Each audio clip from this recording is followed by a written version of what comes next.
Hello students, welcome to my channel NCERT Expert. Today we are doing a new chapter number 10, Reaching the Age of Adolescence. It is from class 8th Science. Reaching the Age of Adolescence, किशोरा अवस्था की तरफ पहुंचना। ये chapter आप जिस age group में आप हैं उससे रिलेटेड है। इस चैप्टर को आप ध्यान से पढ़ेंगे, इससे आपको इस चैप्टर के बारे में नॉलेज तो होगी ही साथ अपने शरीर के अंदर जो चेंजेज आ रहे हैं आपके अंदर, उनके बारे में भी आपको अच्छे से पता लग जाएगा। In the previous chapter you have learn how animals reproduce. जो इससे पहले वाला चैप्टर था रिप्रोडक्शन वाला, उसके अंदर आपने पढ़ा कि एनिमल्स के अंदर रिप्रोडक्शन कैसे होता है। It is only after growing up to a certain age that human beings and many other animals can reproduce. Reproduction जो होता है एक एज होती है, एक डेफिनेट एज होती है, वहाँ तक पहुँचने के बाद ही ह्यूमन बींग्स में और दूसरे एनिमल्स के अंदर रिप्रोडक्शन होता है। Why can human reproduce only after a certain age? और ह्यूमन बींग्स के अंदर और दूसरे एनिमल्स के अंदर ऐसा क्यों होता है कि वे फिक्स एज के पहुंचने पर ही उनके अंदर रिप्रोडक्शन होता है। In this chapter you will learn about changes that take place in the human body after which a person becomes capable of reproduction. और इस चैप्टर के अंदर हमने क्या पढ़ना है, हमने देखना कि ह्यूमन बॉडी के अंदर क्या क्या चेंजेस हो जाते हैं, जिन चेंजेस के बाद कोई भी पर्सन रिप्रोडक्शन के लायक हो जाता है। इन chapter 9 you have learned about human reproductive organs. जो हमने लास्ट चैप्टर किया था, चैप्टर नंबर 9, उसके अंदर हमने पढ़े थे human reproductive organs, male and female reproductive organs. Here we shall discuss the role that hormones play in bringing about changes that make a child grow into an adult. और इस chapter के अंदर हम क्या पढ़ेंगे, हॉर्मोन्स का role पढ़ेंगे कि हॉर्मोन्स क्या रोल प्ले करते हैं जिससे हमारी बॉडी के अंदर चेंजेस आते हैं और एक चाइल्ड ग्रो करके युवा बन जाता है, एडल्ट बन जाता है। Adolescence and puberty. एडोलिसेंट को हिंदी में बोलेंगे किशोरा अवस्था और पबर्टी को बोलेंगे युवा अवस्था। Bujjo was celebrating his 12th birthday. Bujjo अपना 12वां जन्मदिन मना रहा था। आफ्टर हिज फ्रेंड्स लेफ्ट, जब उसके दोस्त चले जाते हैं, Bujjo and Paheli begin chatting with their parents. Bujjo और पहेली अपने पेरेंट्स के साथ बात करना शुरू कर देते हैं। पहेली studies in all girls school. पहेली लड़कियों वाले स्कूल में पढ़ती है।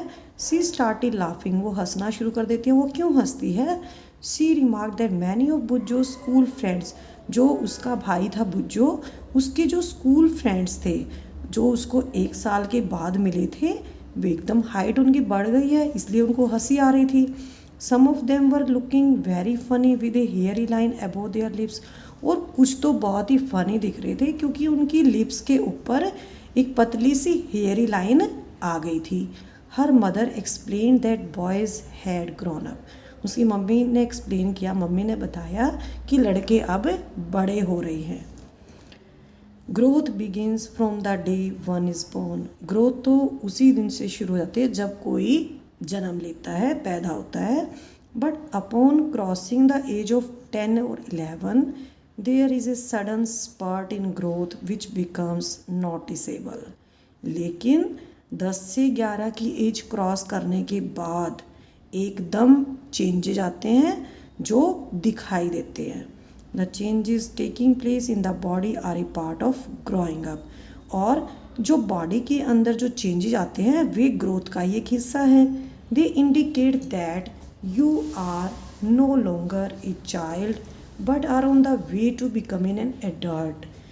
वे क्या शो करते हैं कि अब आप एक बच्चा नहीं हैं, छोटे बच्चे नहीं हैं, अब आप युवा अवस्था के तरफ चल पड़े हैं। I wonder how long this period marked by changes in the body will last. Boojho पूछता है, बुज्जो सोचता है, उसको हैरानी होती है कि जो बॉडी के अंदर जो चेंजेस आ रहे हैं ये कब तक चलेंगे। Paheli, it is a strange period of life when you are neither a child nor an adult. Paheli सोचती है कि ये बहुत ही लाइफ का स्ट्रेंज पीरियड होता है जब आप ना तो एक बच्चे हैं और ना ही आप युवा हैं। I wonder whether this period between childhood and adulthood had a special name. तो इस एज का, इस पीरियड का कोई एक स्पेशल नाम होना चाहिए जो बचपन और एडल्टहुड, युवा के बीच का होता है। Growing up is a natural process. Growth तो एक नेचुरल प्रोसेस है, प्राकृतिक क्रिया है। The period of the life when the body undergo changes leading to reproductive maturity is called adolescence. तो ये डेफिनेशन आ जाती है, इसको आप अंडरलाइन कर लेंगे। लाइफ का ऐसा पीरियड जब बॉडी के अंदर चेंजेज आते हैं और रिप्रोडक्टिव मैच्योरिटी आ जाती है, उसको बोलते हैं एडोलेसेंस। और ये पीरियड कब शुरू होता है? ये पीरियड 11 से शुरू होता है, 18 से लेकर 19 तक होता है। Since this period cover the teens, इस पीरियड के अंदर टीन्स कवर होते हैं, जैसे 13, 14, 15, 16, 17, 18। तो ये सारे टीन्स को कवर करता है, इसीलिए एडोलेसेंट्स को क्या कहा जाता है? टीनेजर्स कहा जाता है। इन गर्ल्स एडोलेसेंस में begin a year or 2 earlier than in boys. Girls के अंदर जो एडोलेसेंस है वो 1 या 2 साल पहले शुरू हो जाता है in comparison to boys. The human body undergo several changes during adolescence. Adolescence के दौरान ह्यूमन बॉडी के अंदर कई तरह के चेंज आते हैं और ये पबर्टी, युवा अवस्था की शुरुआत को दिखाते हैं या शो करते हैं। The most important changes which mark puberty is that boys and girls become capable of reproduction. और सबसे इम्पॉर्टेंट चेंज क्या है प्यूबर्टी का? कि बॉयज़ और गर्ल्स में वो रिप्रोडक्शन के काबिल हो जाते हैं, रिप्रोडक्शन के लायक हो जाते हैं। Puberty ends when an adolescent reaches reproductive maturity. और प्यूबर्टी ख़त्म हो जाती है जब एक एडोलेसेंट के अंदर रिप्रोडक्टिव मैच्योरिटी आ जाती है। Paheli and Bujo realized that sudden increase in height and hairy line above the lips in the boys were sign of adolescence। तो 2 चेंजेस तो ये हो गए कि हाइट बढ़ जाती है और बॉयज़ के अंदर जो अपर लिप्स होते हैं उसके ऊपर हेयरी लाइन आ जाती है। They wanted to more about other changes at puberty. तो वे जानना चाहते हैं कि प्यूबर्टी के दौरान और क्या क्या चेंजेस आते हैं। चेंजेस एट प्यूबर्टी, फर्स्ट है इंक्रीज़ इन हाइट। सबसे जो कॉन्स्पिक्यूअस चेंज आता है, सबसे मेन चेंज आता है बॉडी के अंदर प्यूबर्टी के दौरान, वो क्या होता है? एकदम से हाइट बढ़ जाती है, सडन इंक्रीज़ इन हाइट। जो लॉन्ग बोन्स होती हैं, जैसे आर्म्स की बोन्स होती हैं, पैरों की बोन्स होती हैं, वे क्या हो जाती है? इलोंगेट हो जाती हैं और इससे कोई भी पर्सन टॉल लगने लग जाता है। यहाँ पर एक चार्ट दिया हुआ है, इस चार्ट के हेल्प से आप क्वेश्चंस निकाल सकते हैं। जैसे क्वेश्चन दिया हुआ है, a boy is 9 years old. Boy की एज क्या है? 9 है और उसकी हाइट क्या है? 120 सेंटीमीटर है। तो at the end of the growth period, जब उसकी ग्रोथ कंप्लीट हो जाएगी, जब वो 18 ईयर्स का हो जाएगा, तो उसकी हाइट क्या होगी? ये जो ग्रोथ चार्ट दिया हुआ है इसके अकॉर्डिंगली निकालेंगे। इसका फार्मूला प्रेजेंट हाइट कितनी है? 120 है और परसेंटेज ऑफ फुल हाइट, 9 की एज में जो परसेंटेज होती है वो 75% होती है और हमें निकालनी है उसकी 100% एज। 100% एज का मतलब है 18 की एज में वो लड़का कितना लंबा हो जाएगा। तो ये हो जाएगी present height 120 upon percentage of full height 75% है इंटू 100, ये हो जाएगी 160 सेंटीमीटर टॉल। जब लड़का 18 ईयर का हो जाएगा तो उसकी हाइट 160 सेंटीमीटर टॉल हो जाएगी।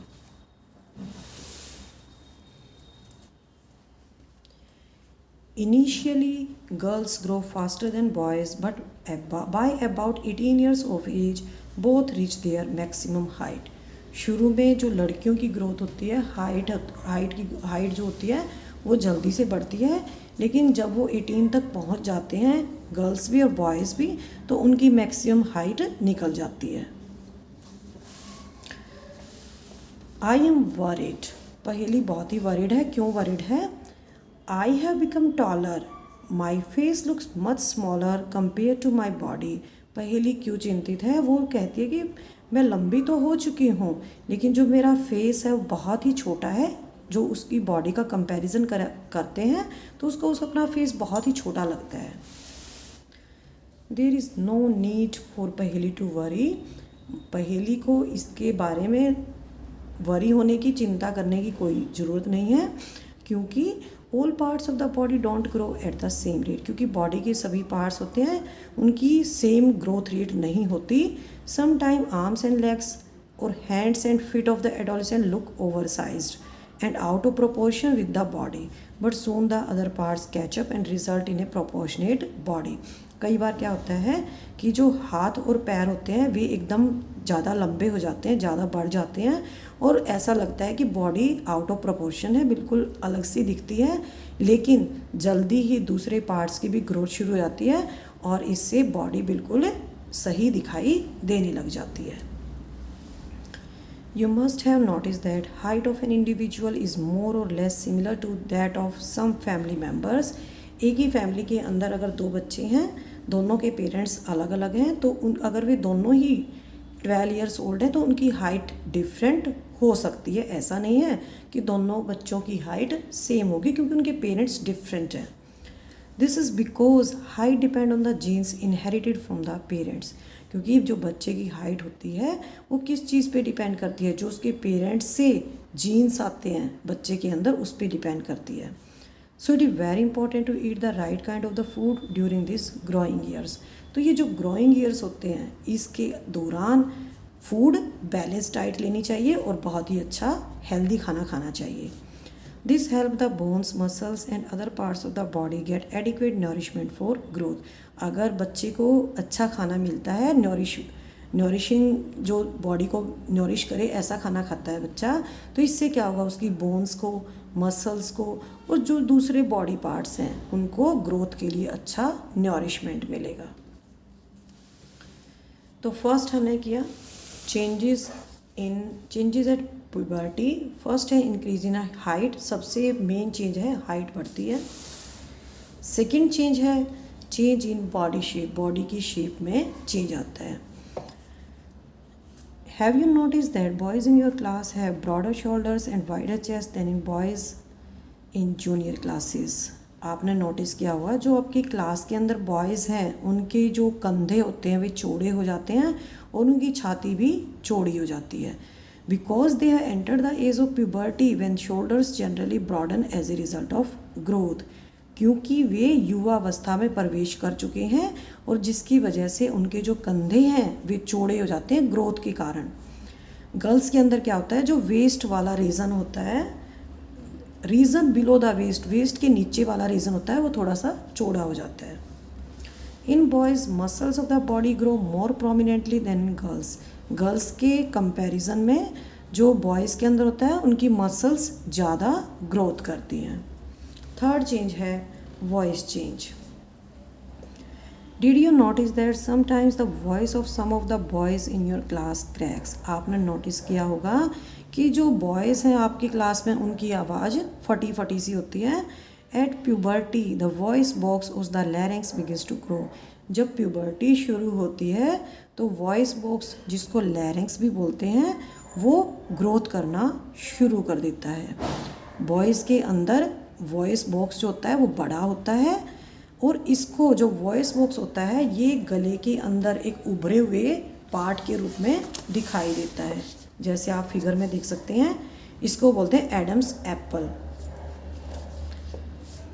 गर्ल्स के अंदर जो लैरिंग्स होता है वो छोटा होता है, इसी वजह से गर्ल्स की जो वॉइस होती है वो श्रिल होती है, पतली होती है। बॉयज़ की डीप वॉइस होती है, उनकी आवाज़ मोटी होती है।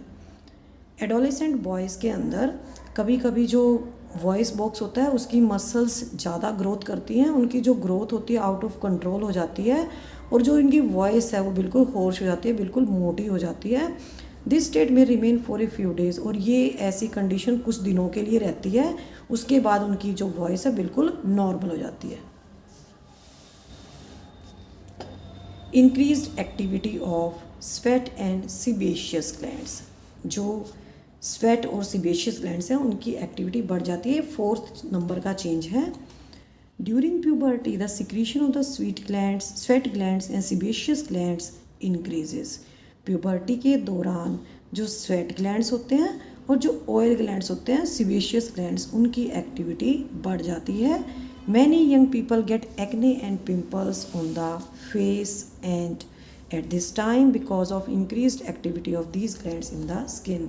और कुछ लोगों के, कुछ बच्चों के फेस पे एक्ने और पिंपल्स आ जाते हैं क्योंकि जो ऑयल ग्लैंड्स हैं स्किन के अंदर, उनकी एक्टिविटी बढ़ जाती है। A few glands such as sweat glands, oil glands and salivary glands release their secretions through ducts.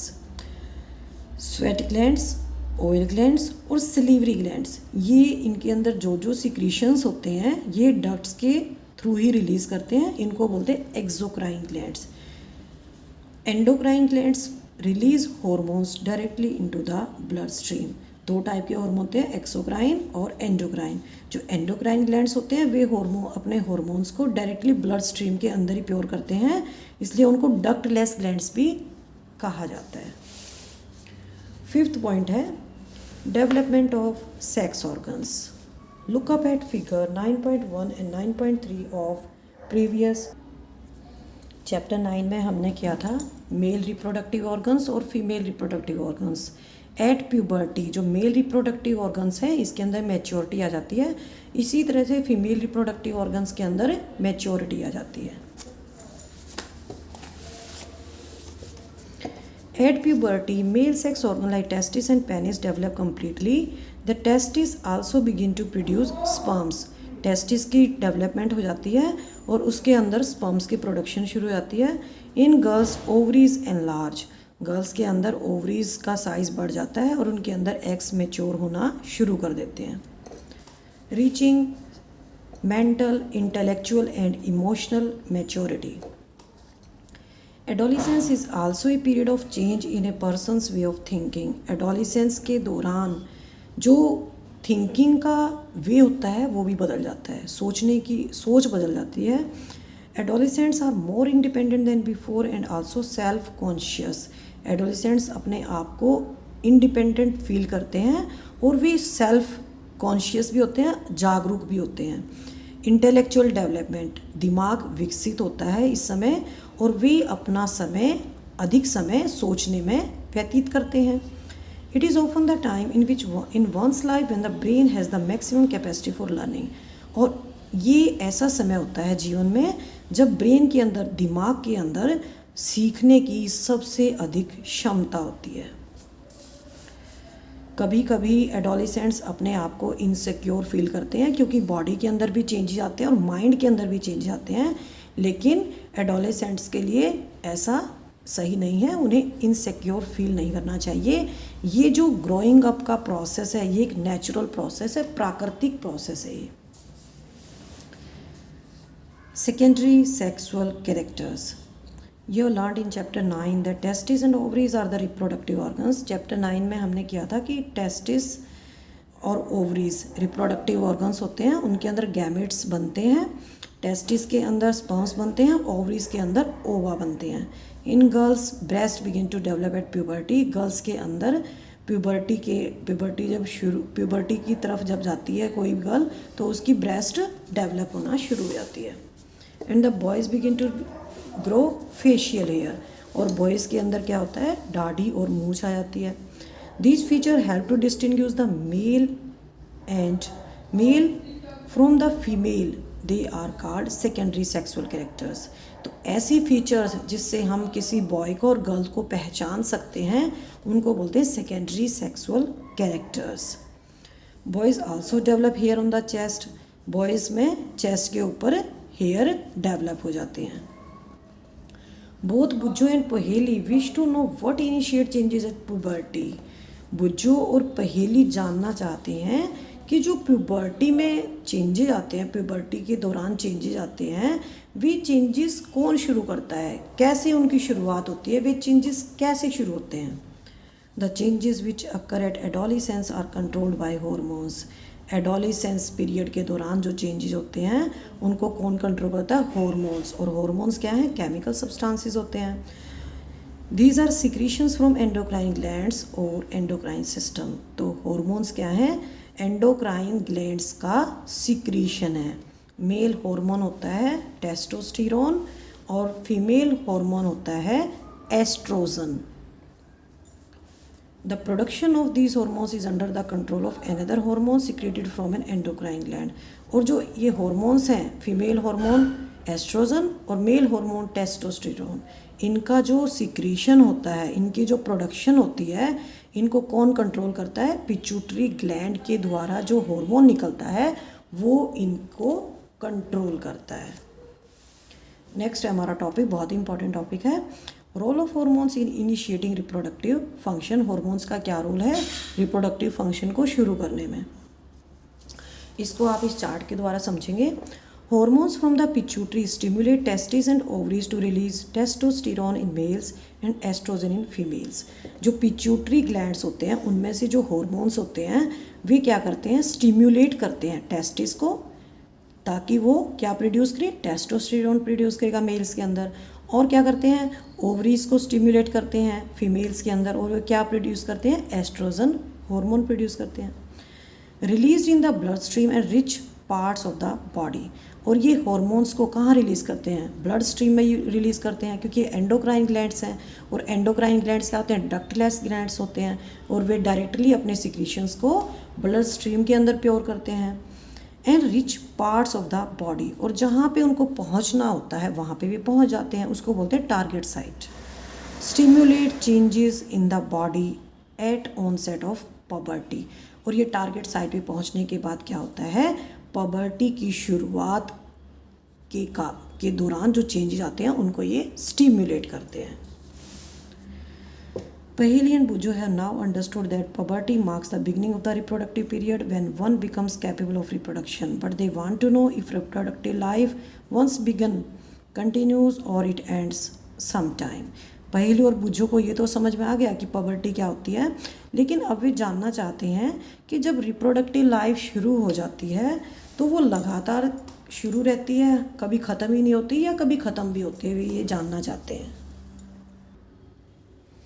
Reproductive phase of life in humans।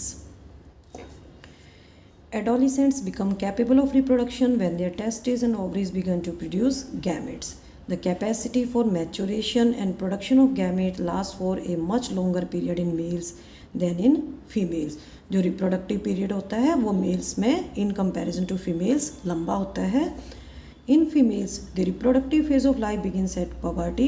Female के अंदर जो रिप्रोडक्टिव फेज होता है वो प्यूबर्टी से शुरू हो जाता है, 10 to 12 ईयर्स ऑफ एज में शुरू हो जाता है and last till the age of approximately 45 to 50 years. 10 से 12 की एज में ही शुरू होता है और 45 से लेकर 50 की एज तक ये ख़त्म हो जाता है। The ova begin to mature with the onset of puberty. Ova mature होना शुरू होते हैं प्यूबर्टी के दौरान।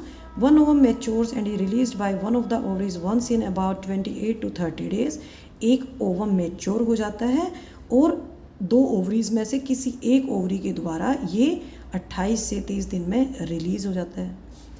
During this period wall of the uterus becomes thick so as to receive the egg. और इस पीरियड में जो 28 से 30 दिन का पीरियड होता है, इसमें क्या होता है? जो यूटेरस की वॉल हैं वो थिक हो जाती हैं ताकि वे फर्टिलाइज्ड एग को रिसीव कर सकें। If fertilisation doesn't occur the released egg and the thickened lining of the uterus along with its blood vessels are shed off. अगर फर्टिलाइजेशन नहीं होती है तो क्या होता है? जो एग जो रिलीज़ हो रखा है और जो यूटेरस की थिकन्ड लाइनिंग है वो इसके साथ ही ब्लड वेसल्स वे टूट जाती हैं और इससे वुमेन के अंदर ब्लीडिंग होती है जिसको बोलते हैं मेंस्ट्रुएशन। और ये 28 से 30 दिन में एक बार होता है। फर्स्ट मेंस्ट्रुअल फ्लो होता है जो ये क्या होता है? प्यूबर्टी के टाइम होता है, इसको बोलते हैं मिनार्की। तो 1 मार्क क्वेश्चन आ जाता है, व्हाट इज़ मिनार्की? तो आपको क्या लिखना है? The first menstrual flow begins at puberty and is termed as menarche. और इसका अपोजिट है मीनोपोज। 45 से 50 की एज में जो मेंस्ट्रुअल साइकिल होता है स्टॉप हो जाता है और इसको बोलते हैं menopause. Paheli says that the reproductive life of a woman last from menarche to menopause, is she right? तो रिप्रोडक्टिव लाइफ होती है वुमेन की मिनार्की से लेकर मिनोपॉज तक होती है, शी इज राइट।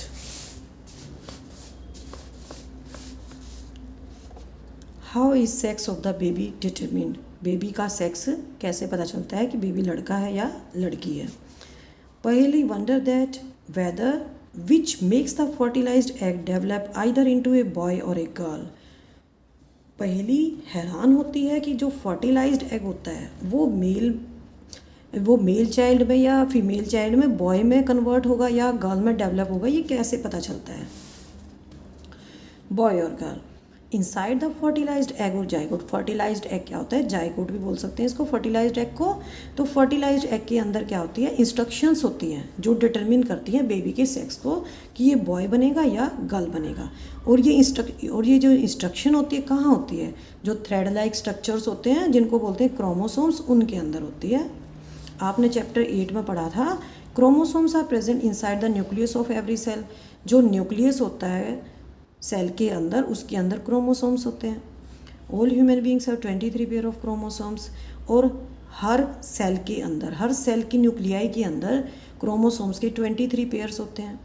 उनमें से जो 2 क्रोमोसोम्स होते हैं, 1 पेयर होता है, उनको बोलते हैं सेक्स क्रोमोसोम्स। उनका नाम होता है एक्स एंड वाई। फीमेल के अंदर दोनों एक्स क्रोमोसोम होते हैं और मेल के अंदर एक एक्स क्रोमोसोम होता है और एक वाई क्रोमोसोम होता है। The unfertilised egg always has 1 x chromosome. जो अनफर्टिलाइज्ड एग होता है उसके अंदर हमेशा एक एक्स क्रोमोसोम होता है। But sperms are of 2 kind. Sperms 2 तरह के होते हैं, एक के अंदर एक्स क्रोमोसोम होता है, दूसरे के अंदर वाई क्रोमोसोम होता है। When a sperm containing X chromosome fertilize the egg, the zygote would have 2 X chromosome। जब एक स्पर्म के अंदर X क्रोमोसोम होता है और वो एग को फर्टिलाइज करता है तो जाइगोट के अंदर दोनों X क्रोमोसोम होंगे और वो एक गर्ल चाइल्ड में डेवलप करेगा। अगर स्पर्म के अंदर Y क्रोमोसोम है और एग के अंदर तो X होता ही है तो XY हो जाएगा और जाइगोट एक बॉय के अंदर डेवलप होगा। जैसे यहाँ फिगर देख सकते हैं, sex determination in humans, Y type का स्पर्म है, ये एक्स टाइप का स्पर्म है, ठीक है। तो ये स्पर्म्स 2 टाइप के होते हैं, जिसके अंदर एक के अंदर वाई क्रोमोसोम होता है और एक के अंदर एक्स क्रोमोसोम होता है और एक्स दोनों सेम है यहाँ पे। तो जब वाई जो स्पर्म है इसके अंदर अगर वाई क्रोमोसोम है, अगर ये ओवम को फर्टिलाइज करता है तो ये एक्स वाई बॉय बनेगा, ठीक है। और अगर स्पर्म के अंदर एक्स क्रोमोसोम है और ये एग को फर्टिलाइज करता है तो ये गर्ल चाइल्ड में के अंदर डेवलप करेगा। Now you know that sex chromosome of the father determine the sex of an unborn baby. तो अब तो आप जान ही गए होंगे कि जो फादर के जो सेक्स क्रोमोसोम्स हैं वे अनबॉर्न बेबी के सेक्स को डिटरमिन करते हैं। The believe that the mother is responsible for the sex of her baby is completely wrong and to blame her for this is totally unjustified. तो ये विश्वास कि मदर ही रिस्पॉन्सिबल है बेबी के सेक्स के लिए, तो ये बिल्कुल ही गलत है और उसको इसके लिए ब्लेम करना बिल्कुल अन्याय है। Hormones other than sex hormones. हमारी बॉडी के अंदर सेक्स हॉर्मोन्स के अलावा भी दूसरे हॉर्मोन्स होते हैं। जैसे आप इस फिगर को ध्यान से देखेंगे, ये हो गया हमारा थायराइड ग्लैंड, एड्रीनल ग्लैंड और pancreas. Apart from pituitary the testis and ovaries. Pituitary, testis and ovaries, इनके अलावा भी बॉडी में ग्लैंड्स होते हैं, एंडोक्राइन ग्लैंड्स होते हैं, जैसे थायराइड है, पैनक्रियास है, एड्रीनल है। तो यहाँ पे क्या फंक्शंस इनके? थायराइड के अंदर थायरॉक्सिन हार्मोन सिक्रीट होता है और अगर थायरॉक्सिन हार्मोन का सिक्रीशन एडिक्वेट अमाउंट में ना हो या इसका सिक्रीशन कम होता है तो इसे गॉइटर डिजीज़ हो सकती है। इसमें गॉइटर में क्या होता है, जो थ्रोट होता है वो बहुत ही बड़ा हो जाता है और बल्जिंग बाहर की तरफ निकला हुआ दिखाई देता है। सेकेंडली यहाँ पे पैनक्रियास के अंदर इंसुलिन हार्मोन का प्रोडक्शन होता है। अगर इंसुलिन हार्मोन कम बनता है तो patient suffers from diabetes. Adrenal gland का क्या फंक्शन है? They maintain the correct salt balance in the blood. वे ऐसे हॉर्मोन्स को सिक्रीट करते हैं जिससे ब्लड के अंदर साल्ट का बैलेंस मेंटेन रहता है, साल्ट बैलेंस मेंटेन रहता है।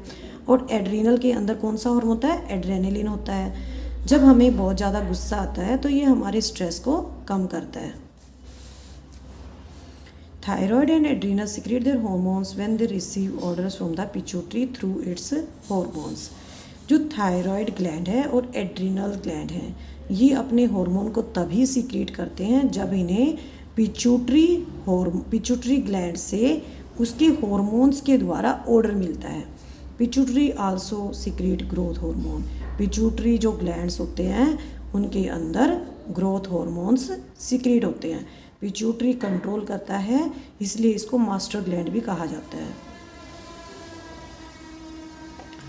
Are there hormones in other animals also? Have they any role to play in reproduction? क्या दूसरे एनिमल्स में भी हॉर्मोन्स होते हैं और उनका क्या रिप्रोडक्शन के अंदर कोई रोल होता है? Role of hormones in completing the life history of insects and frogs. Last chapter में हमने क्या था? Life cycle of frog. तो यहाँ पे एग के बाद जो ये अर्ली टैडपोल है, लेट टैडपोल है, इसके बाद मेटामॉर्फोसिस होती है जिससे ये एडल्ट फ्रॉग में चेंज होता है। तो जो मेटामॉर्फोसिस होती है ये क्यों होती है? क्योंकि इनके अंदर हॉर्मोन्स का सिक्रीशन होता है। The change from larva to adult is called metamorphosis. जो मैंने आपको अभी फिगर दिखाई है उसके अंदर क्या है, जो लार्वा से एडल्ट में चेंज होता है फ्रॉग के अंदर, वो मेटामॉर्फोसिस प्रोसेस होता है। और जो मेटामॉर्फोसिस होती है ये किससे कंट्रोल होती है? हार्मोन से कंट्रोल होती है। In a frog it is control by thyroxine, the hormone produce by thyroid. और फ्रॉग के अंदर जो थायराइड ग्लैंड्स होते हैं उनमें से सिक्रीशन निकलता है, थायरॉक्सिन हार्मोन निकलता है जो वे मेटामॉर्फोसिस को कंट्रोल करते हैं। Thyroxine production requires the presence of iodine in the water. और थायरॉक्सिन की प्रोडक्शन तभी होती है जब वाटर के अंदर आयोडीन होता है। अगर वाटर के अंदर आयोडीन नहीं होगा तो जो टैडपोल्स हैं उन्हें वे एडल्ट्स नहीं बन पाएंगे। If the people don't have enough iodine in their diet will they get goitre caused by lack of thyroxine. अगर डाइट के अंदर, खाने के अंदर जितना आयोडीन की नीड होती है उससे कम खाते हैं अगर हम, तो हमें गॉइटर डिजीज़ हो सकती है।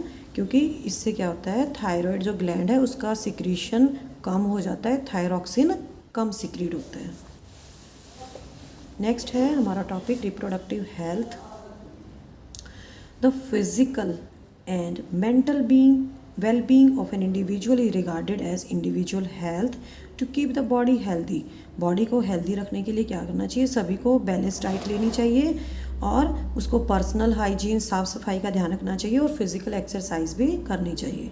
और एडोलेसेंस को तो बहुत ही इम्पॉर्टेंट है क्योंकि उनकी ग्रोइंग एज होती है, तो उनको फिज़िकल एक्सरसाइज बहुत ही ज़रूरी है।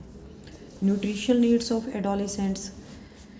एडोलेसेंट्स की nutritional needs. Adolescence is a stage of rapid growth and development. Adolescence के दौरान बहुत ही तेज़ ग्रोथ होती है, तो इस दौरान जो डाइट होती है वो बहुत ही केयरफुली प्लान्ड होनी चाहिए।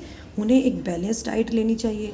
बैलेंस डाइट का मतलब होता है कि उनके खाने में प्रोटीन, कार्बोहाइड्रेट, फैट, विटामिन्स सही मात्रा में होने चाहिए। Chips and packed or tinned snacks, though very tasty, should never replace the regular meals as they don't have adequate nutritional value. जो चिप्स होती हैं, जो पैक्ड फूड होते हैं या स्नैक्स होते हैं, बहुत ही टेस्टी होते हैं, लेकिन वे रेगुलर मील्स को जो हम खाते हैं सुबह, दोपहर, शाम को जो खाना खाते हैं उसको हम इससे रिप्लेस नहीं कर सकते क्योंकि जो उनकी न्यूट्रिशनल वैल्यू होती है बहुत ही कम होती है। तो ये यहाँ पे शो किया न्यूट्रिशियस आइटम्स जैसे मीट है, वेजिटेबल्स है, मिल्क एंड एग्स है, फ्रूट्स है और ग्रेन्स हैं। सभी टाइप के ग्रेन्स और सीरियल्स, पल्सेस जितने भी हैं, ये सब एडोलेसेंट्स को अपने बैलेंस डाइट के अंदर मिक्स करने चाहिए, उनको ऐड करना चाहिए। पर्सनल हाइजीन, साफ़ सफाई का ध्यान रखना चाहिए। Everyone should have a bath, सभी को हर रोज़ नहाना चाहिए। और टीनेजर्स के लिए तो बहुत ही ज़रूरी है क्योंकि जो स्वेट ग्लैंड्स हैं उनकी एक्टिविटी बढ़ जाती है, बॉडी स्मेली हो जाती है, स्मेल आने लग जाती है, तो बॉडी के सभी पार्ट्स को अच्छे से साफ़ करना चाहिए। अगर साफ़ सफाई नहीं रखेंगे तो बैक्टीरिया इन्फेक्शन हो जाता है। और गर्ल्स को भी मेंस्ट्रुअल फ्लो के दौरान बहुत ही साफ़ सफाई का ध्यान रखना चाहिए। नेक्स्ट है हमारा फिज़िकल एक्सरसाइज। फिज़िकल एक्सरसाइज व्यायाम बहुत ही ज़रूरी है। Walking and playing in fresh air keeps the body fit and healthy. इससे बॉडी फिट भी रहेगी और हेल्दी भी रहेगी। सभी यंग बॉयज़ और गर्ल्स को वॉक करना चाहिए, दौड़ लगानी चाहिए, एक्सरसाइज करनी चाहिए और आउटडोर गेम्स भी उन्हें खेलने चाहिए। Say no to drugs. Adolescence is a period of much activity in the body and mind which is a normal part of growing up। तो एडोलिसेंस ऐसा पीरियड होता है जिसके अंदर बॉडी के अंदर बहुत ज़्यादा एक्टिविटी होती है और माइंड के अंदर भी, लेकिन ये एक ग्रोथ का एक नॉर्मल पार्ट है। सो डोंट फील कन्फ्यूज्ड और इनसिक्योर। तो इसमें आपको कन्फ्यूज़ होने की भी ज़रूरत नहीं है और ना ही इनसिक्योर असुरक्षित महसूस करने की भी ज़रूरत नहीं है। If anybody suggest that you will get relief if you take some drugs. अगर आपको कोई सजेस्ट करता है कि आप कुछ ड्रग्स ले लेंगे तो इससे आपको अच्छा फील होगा, देन यू हैव टू से नो, क्योंकि आप उसको मना कर देंगे। ड्रग्स आर एडिक्टिव, क्योंकि क्या होता है कि जो ड्रग्स होती हैं इनकी लत लग जाती है, इनकी आदत पड़ जाती है। एक बार अगर आप लेते हैं तो इनको बार बार लेने का मन करता है। इससे हमारा बहुत ही हेल्थ का और नुकसान होता है और इससे हमारी लाइफ बिल्कुल ख़राब हो जाती है। You must have heard about AIDS which is caused by dangerous virus HIV। आपने एड्स के बारे में सुना होगा। एक वायरस होता है HIV, उससे ये फैलती है और ये एक इन्फेक्टेड पर्सन से नॉर्मल पर्सन में भी आ सकती है, क्योंकि अगर सिरिंज यूज़ करते हैं, सिरिंज शेयर करते हैं, तो ये एक इन्फेक्टेड पर्सन से हेल्दी पर्सन में आ सकती है।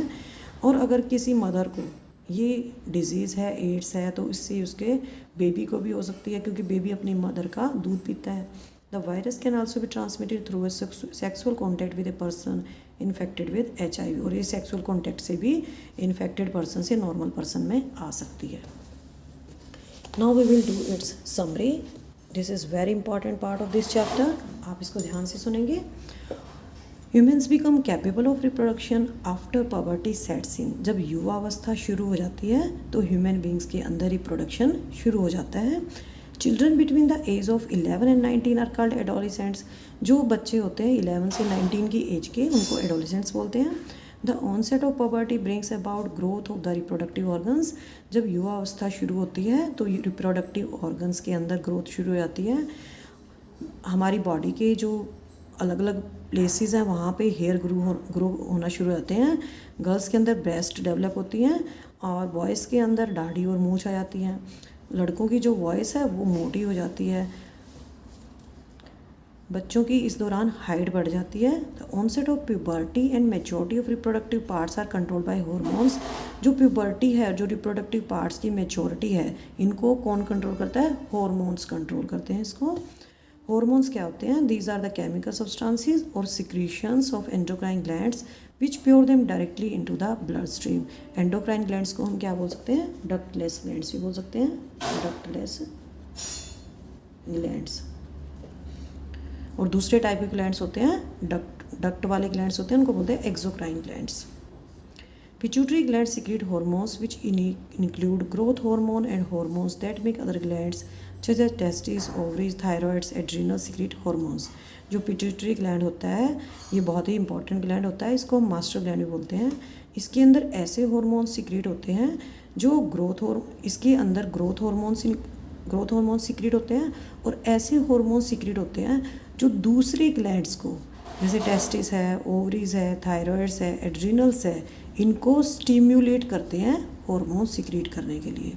पेनक्रियाज के अंदर इंसुलिन का सिक्रीशन होता है, थायराइड के अंदर थायरोक्सिन का सिक्रीशन होता है और एड्रेनल्स के अंदर एड्रेनलिन का सिक्रीशन होता है। 1 मार्क क्वेश्चन आता है, मेल हार्मोन का नाम बताना है तो ये लिखेंगे आप टेस्टोस्टेरोन, और फीमेल हार्मोन का नाम बताएंगे तो आप लिखेंगे इसके अंदर oestrogen. Uterine wall in the female prepare itself to receive the developing fertilised egg. जो यूटेराइन वॉल होती है फीमेल के अंदर अपने आप को प्रिपेयर करती है ताकि वो फर्टिलाइज्ड एग को रिसीव कर सके।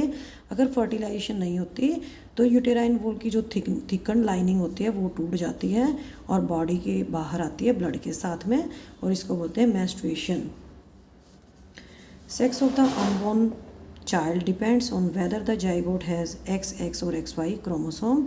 तो जो अनबॉर्न चाइल्ड होता है उसका सेक्स किस चीज़ पे डिपेंड करता है कि जो फर्टिलाइज्ड एग है, जो जाइगोट है, उसके अंदर कौन कौन से क्रोमोसोम थे। अगर XX होता है तो गर्ल चाइल्ड बनता है और XY होता है तो बॉय चाइल्ड बनता है। It is important to eat balanced food and maintain personal hygiene during adolescence.